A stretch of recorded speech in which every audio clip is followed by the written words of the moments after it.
from the capital city. You are watching KRCG 13's Beyond the Podium 2024 Election Special.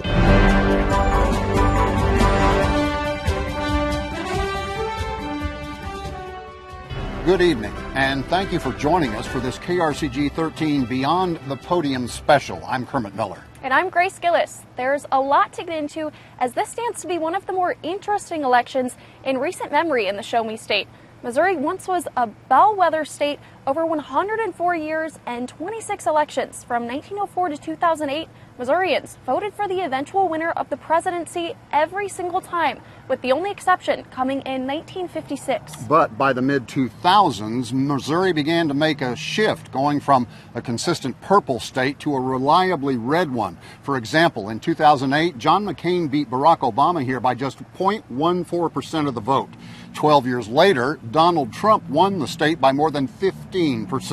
Despite turning into a deep red state the past 2 decades, with no Democrats holding any statewide offices in 2024, as well as overwhelming GOP majorities in the state legislature, Missourians have somewhat bucked the conservative label when it comes to amendments and questions posed during elections.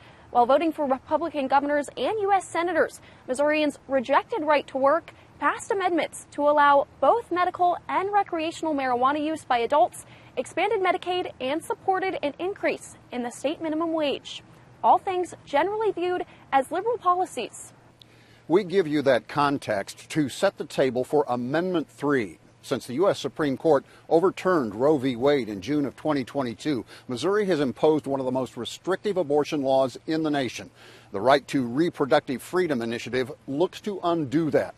It survived multiple legal challenges before it was circulated to registered voters, as well as an 11th hour push to get it removed from the ballot, ultimately saved by a 4-3 decision from the state Supreme Court justices. So, with Amendment 3 on the ballot, will Missourians continue the trend of voting for conservative representation while approving liberal policies? Or is abortion where voters will draw the line? What do we do? Stand up, fight back. It's been high profile and high dollar. To the latter, the campaign in support of Amendment 3 has raised over $25 million, including $1 million from New York City Mayor and billionaire Michael Bloomberg, and it appears to have paid off. Recent polls show anywhere from 52% to 58% support for the abortion rights amendment. Is it short-sighted not to plan for this passing in Missouri, regardless of the political makeup here? Well, there was another study that was just done. When people were informed about what it meant, that number of people who would vote yes went down to 42%. And what Amendment 3 means is more than a political discussion. It's been a 2-year court fight over everything from the fiscal impact on taxpayers to technical requirements over the delineation of current laws to be eliminated to the fine print in the full proposal. Down the stretch, it has zeroed in on the phrase including but not limited to. Why should voters not be skeptical that you just want to open the door and do a whole bunch of stuff that was never specified? Opposition is using a false narrative in an attempt to distract and scare voters. Case in point, gender reassignment. Is it your contention that Amendment 3 will greenlight gender reassignment for underage patients? I do believe that, because reproductive freedom equals reproductive organs. That is a significant assertion, that reproductive freedom equals reproductive organs. What else could it mean? Is there a court ruling out there somewhere that backs that position up? I think we only have to be logical. We could not find any court precedent. It is not part of the court challenge to Missouri's current gender care restrictions, for which the judge is yet to rule. But it doesn't end there. Amendment 3 opponents say the requirement for parental consent will disappear. Advocates say no.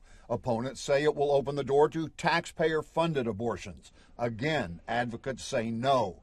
The larger concern is that the state will lose the ability to impose any safety restrictions on reproductive health. In fact, restrictions must be justified, quote, by a compelling governmental interest achieved by the least restrictive means possible. Those restrictions that protect the health and safety of patients may remain and stay in place. Restrictions that meet clinically accepted standards of care will also be able to be in place. What is open-ended is the apparent amount of interpretation open to the courts. And while advocates insist women will have access to abortion services under Amendment 3 sooner rather than later, opponents seem equally confident that, should voters approve the abortion rights amendment, their days of standing at courthouse doors will be far from over. Is that the strategy going forward? Assume that this is going to pass and you will tie it up in court forever? I'm not assuming that this is going to pass. I have faith that the people of Missouri, when they know what this really means, that they will solidly vote no. It is worth mentioning that voters in the conservative states of Ohio and Kansas both surprised some nationally, voting in some form to enshrine abortion rights following the reversal of Roe v. Wade. Here at the governor's mansion, it is guaranteed new residents will be moving in early next year. Current Governor Mike Parson will finish out his first and last full term in that role. In a way, it will be the final bookend to the Eric Greitens era here on the corner of Madison and Capitol. In May of 2018, Lieutenant Governor Parson replaced Greitens when he was forced to resign under a cloud of investigations related to campaign finance infractions and dark money claims, as well as accusations of sexual assault. The man Parson appointed to replace him in his former job was Mike Kehoe, who now hopes to once again follow Parson's footsteps. This time, right through those doors, just steps behind me. I'm originally from North St. Louis City. Got into the car business by washing cars at a very young age, and a long story short, ended up acquiring the Ford and Lincoln dealership here in Jefferson City. Raised our 4 children here, small business man by trade. Really never thought about being in politics at all. So this is an interesting journey for me. If you are elected as governor, obviously managing the budget will be a huge responsibility of yours. What are your plans for spending? Well, not spending, cutting. We really want to put money back into Missourians' pockets. I'm the only candidate in the race that has backed over $2.4 billion in tax cuts. The budget's going to get tougher in the next 2 or 3 years, so it's going to be challenging. But that's why I think you need a business person who understands what it's like to actually craft budgets, because again, I think money in Missourians' pocket is better spent than the politicians can spend it. The main issue that we hear about from just about every county in the state from corner to corner is crime. We were the only candidate, I should say, that was endorsed by all of the statewide law enforcement organizations. We also have them working together on what that crime plan could look like. Through executive orders and different things that we can do with the Attorney General's office, we'll be able to make some instant progress in the first few days that we're in the governor's office. Reproductive rights are also shaping up to be a major issue on the ballot this November. If elected, where would your office stand? Well, hopefully that Missourians will vote down Amendment 3. I think Amendment 3 is probably the worst constitutional amendment I've seen on our ballot since I've been voting in 42 years. I think the best thing that any elected official could do at any level of government is protect the innocent life that can't speak for themselves. I've always done that. I'll continue to protect innocent life the best I can as your governor. Do you see any room for exceptions in that at all? Yeah, we've talked many times about what exceptions might look like, and I've said if the legislature were to bring to my desk some exceptions that aren't crazy and extreme, like Amendment 3 is extreme, we would take a hard look at that. Another issue that's being brought up, not just in Missouri, but on a national scale right now, is immigration. I've been to the border twice. I can tell you the border situation is horrible, and the illegal Chinese-made fentanyl that's coming across that's fatal to Missourians is coming across at record pace. Missouri will continue to support Governor Abbott and others to make sure we lock the border down. What would you say to opponents who argue Missouri is not a direct border state? Missouri is a border state. You don't have to have real estate with Mexico to be a border state anymore. What would your office do to continue to make sure that Missourians are getting a quality education? Well, we made great progress this last session in passing Senate Bill 727. I think parents need to make sure that they have the options for their kids to get the right education, be taught the right curriculum that they think aligns with their family Christian values. We're also going to continue to look at how we make sure kids get a great next step, and whether that goes into a career and technical training, a 2-year college, or a 4-year college. Opposing Kehoe is Crystal Quaid. The former minority leader in the Missouri legislature hopes to become the first woman to ever serve as the state's governor. It has been 12 years since the state has voted for a Democrat into the mansion when Jay Nixon was elected to a second term in 2012. And Quaid is hoping to use the topic we started this special with, abortion and Amendment 3, to help springboard her campaign to the governor's mansion, despite what many believe is an uphill climb. So I grew up in rural Southwest Missouri, down in Webster County. I come from a regular working class background. My mom was a waitress my whole life, and my father drove almost an hour to get to the factory every day, and the very first in my family to graduate from high school. I have been serving in the state legislature for the last 8 years, representing Springfield. For 6 of those, I have been the Democratic floor leader. What would be your plan for spending? I like to say that I look at the state budget as a moral document, and we should be paying attention to how we're spending our money. Education is a huge passion for me, and there are so many parts in our state where the school is the only employer for some of our small communities, and we have not been investing the funds that we need. Of course, access to health care, making sure that it's affordable. We have heard every year that it's been the biggest tax cut in Missouri's history. The reality is yes, there have been a lot of tax cuts.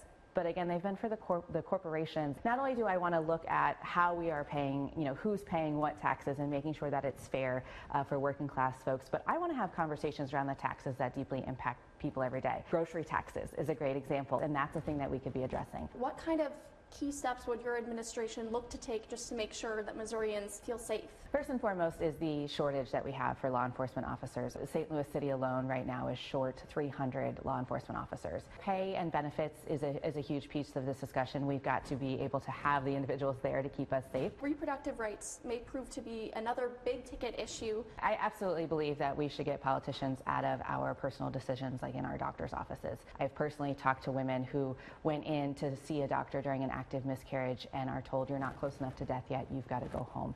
This is not the Missouri that I know and love. Missouri is a place that everyone should feel safe, and we should be able to grow and plan our families how we want. I support Amendment 3. I am a governor who will listen to the will of voters and make sure that doctors are allowed to do their jobs in their state. Another issue that's being brought up around the country is immigration. It definitely is a conversation here in Missouri. A lot of folks talk about the potential of drugs coming in and out of the country. My family has lost someone to an opioid overdose, and so I deeply understand. There's a bipartisan immigration bill that was actually drafted by Republicans that's been sitting in Washington for far too long. As governor, I would view my role as working with them and leaning on them to move the national legislation forward. What would you do to keep making sure that Missouri's education system is continuing to progress? We rank at the very bottom, 49th and 50th for teacher pay and funding for our education system. We have seen a push in Missouri over the past few years to take public money and direct it to private and religious institutions. That is not a thing I support. I want our taxpayers' dollars to go to public education. When we talk about providing parents choices, the reality is we need to be supporting our parents in our local communities so that those school districts, the only ones available to them, are meeting the needs of their kids. You can see my full sit-down interviews with both Lieutenant Governor Kehoe and Minority Leader Quaid on the KRCG 13 YouTube page. Control of the U.S. Senate is up for grabs this year. First-term incumbent Missouri Senator Josh Hawley hopes to return to D.C. for another 6 years. His challenger hopes to pull off the upset as the Dems fight to retain control of the body.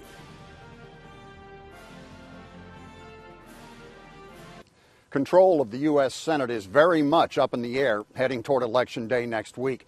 The overall map of Senate races and current polling suggests the GOP very well might regain the majority. As of now, Josh Hawley's seat feels pretty safe for Republicans. 538.com gives him a 54 to 46% lead, but Democrat Lucas Kuntz is taking his best swing at the incumbent. Without any mental reservations. 6 years ago, Josh Hawley shot to the top of the political food chain when the Republican Party correctly saw Claire McCaskill as vulnerable and already had Hawley in the bullpen following his election as Missouri Attorney General with an endorsement from the MAGA right. Kuntz has called Trump an enemy of the people, a criminal. He said the same about me. In one sentence, what is this race about? It's about fundamentally changing who has power in this country and taking it back for everyday people. Jefferson City-raised Democrat Lucas Kuntz, like Hawley, is an attorney who walked on eggshells when asked initially if he supported Kamala Harris, and who still appears uncomfortable with questions about the Biden White House. Give me a Biden-Harris policy with which you disagree, and why? Well, gosh. That might come across as a dodge, but when asked about specific issues, Koontz does not shy away. For example, the current administration's approach at the southern border. There's no doubt that there's a mess at the southern border. We need to stop the flow of fentanyl. We need to end catch and release programs, and we need to fully fund and equip Border Patrol. The border issue also has given Koontz the opportunity to push into the spotlight his military credentials, something Josh Hawley does not have. Before I led a police training team in Iraq, I trained with the Border Patrol at our southern border. Hawley likes to flip the immigration script. For example, his television ad about a continued commitment to Social Security morphs into an attack on immigration in the Koontz world. He'd give amnesty to millions of illegal immigrants, letting them draw down on Social Security. Josh Hawley campaigns on family values with Christian conservatives, such as Chiefs football's Harrison Butker. Koontz spends a lot of time pushing back against the corporate power structure in America. They bought off people in our state legislature on both sides of the aisle in order to make it so that they could have foreign ownership of land, so that they could violate the Packers and Stockyards Act, so they could use their monopoly positions. Hawley represents Koontz alternately as a pushover on social policy and a wolf at the door elsewhere. What he wants to do is eliminate all fossil fuels in our state and across the country. Koontz has blasted the incumbent for not returning any federal money to the Show Me State. This is from a guy who wants to give Medicare and Social Security, our Medicare and Social Security, to illegals. Others have suggested Hawley made a mess of the effort to get federal compensation for Missouri families medically affected by residual radioactivity from World War II atomic bomb research by attacking House Speaker Mike Johnson instead of negotiating a deal. We're not done yet, Kermit. It's not dead yet. The Hawley campaign did not accommodate our request for a longer in-studio sit-down interview. If they had, we would have asked about the wild card in the Senate race. After January 6th, former Missouri Senator John Danforth publicly trashed Josh Hawley's behavior, which subjected Hawley to ridicule. Yeah! You gonna quit? No, of course not. Danforth threw his support behind an outsider, Joplin businessman Jared Young. Nobody thinks Young can win, but he could play the spoiler to the Hawley re-election effort. In one sentence, what has this race boiled down to? Do we want to keep going on like we are for the last 4 years? Do we want to change the direction of the country or not? That's it. To see the full interview with Lucas Koontz, go to KRCG 13's YouTube page. Missourians have seen neighboring states legalize sports betting in recent years, while the state's legislature has punted on the issue. But now it's in voters' hands. We break down how promises about where some of the revenue may go from those bets may ultimately make it a loser. The perception of sports wagering has seen a 180-degree turn over the past decade and a half. Once seen as something that could be a stain on sports, it's now a big business for every professional league. Just ask the Cardinals, Orioles, and Blues. The majority of their games will air on the FanDuel Sports Network. The defending Super Bowl champion Kansas City Chiefs just won their second of back-to-back titles in Sin City, a town that as recently as a decade ago had no professional sports teams, largely due to concerns about gambling. Las Vegas now is home to both an NFL and NHL franchise and is expected to become the new home of Major League Baseball's Oakland A's. We mentioned the business of sports betting because an initiative petition to bring sports wagering to Missouri is backed by every professional sports team within its borders. For years, the state has kicked this can down the road, with unregulated and arguably illegal gaming machines often being the holdup. But as Missouri's elected leaders year after year did not take action, other states did, such as Illinois and Kansas, leading Missourians to take their bets across those borders. Language in the amendment states a portion of the revenue generated from sports bets will end up going to public education in the state. But questions surrounding if that's really the case are the focal point of campaigns for both for and against Amendment 2, and could be the deciding factor. When you think of sports betting, many mental images come to mind. Something that you most likely aren't thinking about is a classroom at a local school. But the fate of Amendment 2 may just come down to that image. Despite the main focus of Amendment 2 being to legalize sports wagering in Missouri, revenue going to public education is the main sticking point of the issue. The controversy is something other forms of gambling have also faced previously, with the state lottery raising similar questions about just how much revenue from it goes to public education, if at all. Amendment 2 says a 10% wagering tax will be placed on earnings, and those funds, in turn, will be given to the state for public education. Proponents argue regardless of if revenue makes its way into schools, the thirst for wagering is there. In just the week leading up to the Super Bowl this year, more than 400,000 Missourians attempted to place bets that week, but were unable to do so because they were geolocated right here in the state of Missouri. 7 of the 8 states that surround Missouri allow sports betting. Missourians are already engaged in sports betting. We're getting no benefit out of it. Cardetti adds revenue generated from betting is not the only money the state misses out on. They're also stopping for lunch over there. They're also stopping and topping off their gas tank when they're over there. Groups and individuals who oppose the amendment argue the projected 10% tax wouldn't generate enough revenue to make a difference in education. When you look at the number of students that we have in Missouri's public schools, that maximum amount revenue promised would generate a little over $32 per student. Missouri State Auditor Scott Fitzpatrick's office released information on Amendment 2 last fall. The office says they use revenue earned by Indiana, due to a similar population size, to make projections on what Missouri could see. Based on its studies, the report says sports wagering could potentially bring in $267 million in its first 4 years, and $29 million in tax revenue. That's less than a third of the $105 million projected by Cardetti's group. The auditor's report also cast doubt the Gaming Commission has the authority to even collect a tax like the one proposed. Missouri Gaming Commission Chairman Jane Zimmerman says Missourians have nothing to worry about when it comes to where the tax will go. I know that the staff, as they are contemplating what those rules will look like, are looking very carefully at how that money will come in and how it will be passed through. But in the end, one state education group tells KRCG 13, when you cut through the noise surrounding Amendment 2, it comes down to one thing.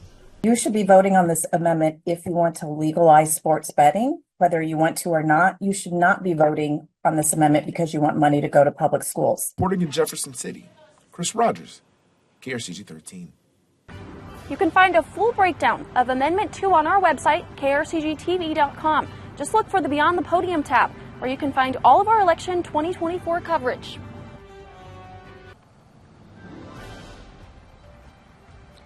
As we come to you tonight with just a week until the election, there's a good chance some of you have already cast your ballots. No excuse absentee voting began October 22nd.